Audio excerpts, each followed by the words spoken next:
প্রবাসীদের দীর্ঘদিনের প্রত্যাশা ভোটাধিকার প্রয়োগের সেই কাজ সহজ করতেই নির্বাচন কমিশন চালু করল নতুন অ্যাপ পোস্টাল ভোট বিডি। মঙ্গলবার সন্ধ্যায় প্রধান নির্বাচন কমিশনার এই অ্যাপ উদ্বোধন করেন। প্রথমবার হলেও বেশি সংখ্যক প্রবাসী ভোট দিতে নিবন্ধন করবেন বলে আশা তাদের। এই অ্যাপ চালুর মাধ্যমে আমরা একদিকে ভোট গ্রহণ প্রক্রিয়ায় ডিজিটাল প্রযুক্তির ব্যবহার নিশ্চিত করছি, অন্যদিকে অংশগ্রহণমূলক ও অন্তর্ভুক্তিমূলক গণতন্ত্র প্রতিষ্ঠার পথে আরেক ধাপ এগিয়ে যাচ্ছে। আর আমাদের প্রবাসী নাগরিকদের রাষ্ট্রের সঙ্গে বন্ধনকে আরও গভীর করবে। আমার জানা মতে পৃথিবীর যতগুলো দেশ এই ধরনের কোনো উদ্যোগ গ্রহণ করেছে তারা একটা দীর্ঘ সময়ব্যাপী প্রথমে ট্রায়াল করার সুযোগ পেয়েছে, অন্ততপক্ষে 5 বছর। সেখানে আমরা কার্যত ট্রায়াল করেছি মাত্র 1 মাস। সুতরাং এখানে কিছু গ্লিচ থাকা অস্বাভাবিক নয়।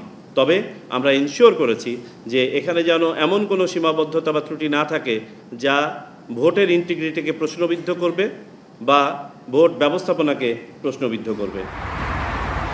শুধুমাত্র সিটি ব্যাংকে অ্যাকাউন্ট থাকলেই করতে পারবেন গুগল পে। তাই অ্যাকাউন্ট খুলুন আজই। একটি ভোট গ্রহণে কমিশনের খরচ হবে 700 টাকা। পোস্টাল ভোটিংয়ের জন্য 143টি দেশে নিবন্ধন চলবে 19 নভেম্বর থেকে 18 ডিসেম্বর পর্যন্ত। প্রবাসে থেকেও ভোটদানের এমন সুযোগ পেয়ে উচ্ছ্বসিত তারা।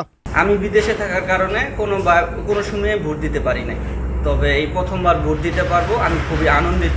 সবচেয়ে ভালো লাগার একটা বিষয় হলো আমরা প্রথমবারের মতো প্রবাস থেকেও বাংলাদেশে ভোট দিতে পারবো। এই প্রথম প্রবাসীরা ভোট দেওয়ার সুযোগ পাবেন। অন্তর্বর্তী সরকার এই সুযোগ করে দিয়েছেন, তার জন্য অন্তর্বর্তী সরকারকে অবশ্যই ধন্যবাদ জানাই। আমরা বিশ্বাস করি এই উদ্যোগ প্রবাসীদের দেশের গণতান্ত্রিক প্রক্রিয়ায় আরো সক্রিয়ভাবে যুক্ত করবে। বিভিন্ন দেশের দূতাবাসে ইতোমধ্যে যেসব প্রবাসী গত 31 অক্টোবরের মধ্যে নিবন্ধন করেছেন তারা অন্তর্ভুক্ত থাকবেন ভোটার তালিকায়। তবে ভোট দিতে চাইলে ইসিকে জানাতে হবে অ্যাপের মাধ্যমে। তফসিল ঘোষণার পর এই প্রবাসী ভোটারদের ঠিকানায় পোস্টাল ব্যালট পাঠাবে ইসি। ব্যালট পেপার যে খামে পাঠানো হবে তার সঙ্গে থাকবে একটি ঘোষণাপত্র। ব্যালট পেপারে ভোট দেওয়ার পাশাপাশি এই ঘোষণাপত্রেও স্বাক্ষর করতে হবে ভোটারকে। ভোট দেওয়া শেষে সেই ব্যালট পুনরায় ঢাকায় পাঠাতে হবে নিজ উদ্যোগেই। আর এই নিয়েই বিড়ম্বনা হতে পারে বলে জানালেন প্রবাসীরা। ভোট দেওয়ার প্রক্রিয়াটা এখনো আমাদের কাছে পরিষ্কার না। কোথায় ভোট দিব, কিভাবে ভোট দিব, এটা আরো পরিষ্কারভাবে আমাদের সামনে আসা উচিত। দেখি আমাদের ডোর টু ডোর যারা প্রবাসীরা রয়েছে তাদের ঘরে এই পোস্টাল ব্যালটটা যাবে নাকি কনসুলেটে গিয়ে তারা এই ভোটে অংশগ্রহণ করবে। কতজন প্রবাসীর পিও বক্স নাম্বার রয়েছে সেটিও আসলে নির্বাচন কমিশন এবং বাংলাদেশের যারা সংশ্লিষ্ট দায়িত্বে রয়েছেন তাদের আসলে দেখা উচিত।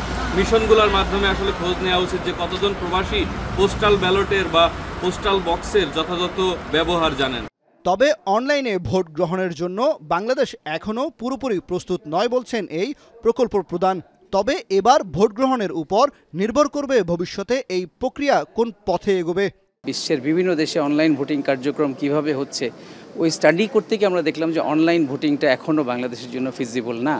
সো এটাকে সময় দিতে হবে, আমাদের ভোটারদেরকে সময় দিতে হবে। এইবার ওনারা এইভাবে করুক, তারপরে যদি কমিশনের সিদ্ধান্ত হয় মাঝখানে অনেক ইলেকশন আছে ওগুলোও যদি আমরা অ্যাপ্লাই করি, সব ডিপেন্ড করছে এইবার সাকসেস স্টোরি কী হবে। যদি এটা সাকসেসফুল হয় সামনে আগানোর অনেক পথ সুগম হবে। যারা দেশের ভেতরে এই পদ্ধতিতে ভোট দেবেন তাদের ব্যালটের জন্য অপেক্ষা করতে হবে প্রতীক বরাদ্দ হওয়া পর্যন্ত।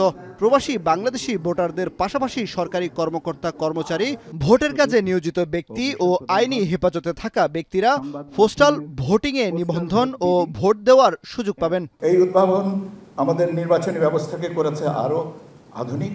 কামরুল হাসান জনি, এখন, ঢাকা।